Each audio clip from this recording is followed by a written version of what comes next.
Комплекслы программа проекты Нурлат районында хукук бузууларны кисәтүү буенча программалы чараларны үз ичине ала. Куелган максатлар көтеләчәк нәтиҗә документта барысы да яктыртылган. Комплекслы программаның төп моментлары 5 бүлектән тора. Утырыш эшенә җитәкчелек иткән район һәм шәһәр башлыгы Равил Кузюров профилактиканың барлык субъектларына әлеге проектны детальле өйрәнергә кирәк дигән нәтиҗә чыгарды. Необходимо, я думаю, закрепить каждое ответственное лицо по всем разделам. Это первое.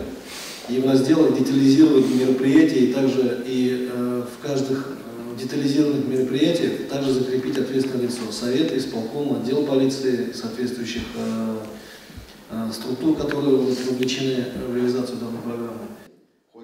10 июль комплексы программалы чаралар һәм финанслау мәсьәләсе буенча өстәмәләр комиссия секретарена корректировка кертү өчен шул көнне тапшырылырга тиеш. Аннан төгәлләштерелгән проект Татарстан Республикасы хукук бузуларны кисәтү буенча хөкүмәт комиссиясенә контроль тикшерүгә җибәреләчәк. Ахыргы вариант комиссия утырышында расланачак.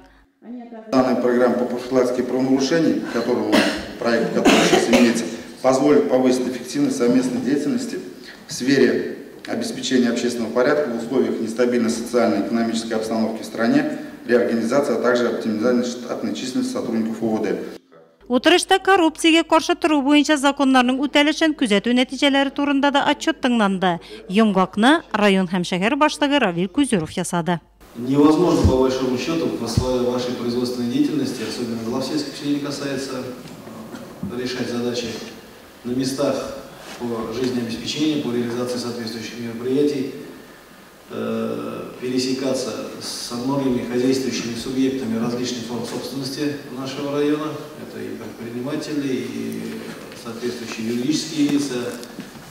Поэтому для этого существует грамотное оформление ваших всех действий.